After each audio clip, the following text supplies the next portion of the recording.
pretty girl. Well, I'm going to do a video today, and I'm going to do it inside.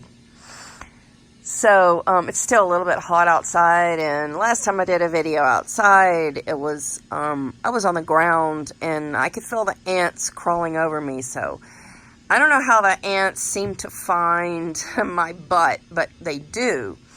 And so, anyway, let's see, I'm just going to bring up several topics here. The first of which is, I live in the world's third largest country, which truly sucks. I don't live in a huge city, Pittsburgh is relatively, it's not huge considered, to Chicago and Houston and Los Angeles. But anyway, yesterday the traffic was horrific. And everywhere I went to do errands, I went to do, several things, and there was just traffic everywhere.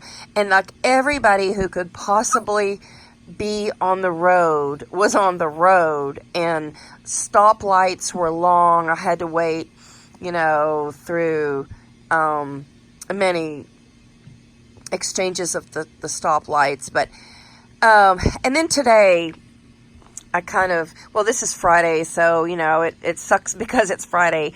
A lot of people leave early from work in this town. Now, I don't recall people leaving early in other cities that I have lived.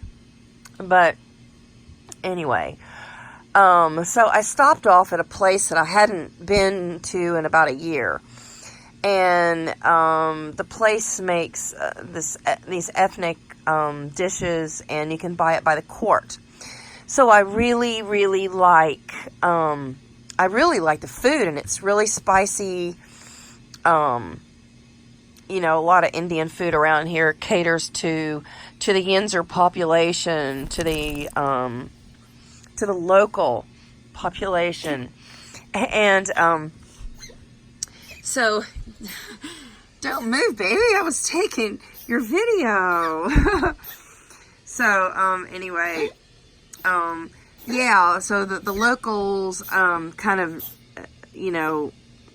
what they tend to do is complain about the food, whether it's too spicy or, ethnically spicy or too hot spicy. But anyway, yeah, so, it bastardizes the food here, the ethnic food. So then it's not legitimate anymore. It's not authentic. And the locals do that to the Mexican food, the Indian food, and I've even heard some people complain about the Italian food being too spicy. Now, how ridiculous. I mean, if you don't like something that's spicy, then, eat something bland, like go get some mashed potatoes. But, don't complain about an ethnic business and their food, because it ruins it for other people. Anyway, yeah, the last thing that I guess I want to ramble on about today is the fact that people can be so greedy and stingy and selfish, and I know I'm talking to the majority of greedy and selfish and stingy people, because that is the majority of people. I always thought, or I was always taught, that, you demonstrate what you want others to give back to you. And so therefore, I'm generous. I'm generous with my time. I'm very, very helpful. If somebody needed something, I would, drop everything and come running.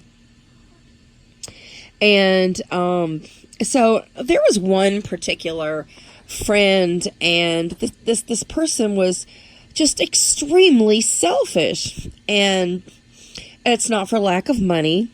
They actually treat themselves very, very well in life, and so every time I would see the person give them a cup of soup from Whole Foods, for instance. Or when I went to Puebla, Mexico, I brought back a lot of candy, a huge basket of candy for this person. Of course, I gave my candy to a lot of people. It wasn't just this person, but and so then I bestowed a baseball cap to him, and then a t-shirt, a really cool t-shirt, and then another shirt, and then a special tea, a green tea, actually, and it was a special in a can, and then I did many favors for this person.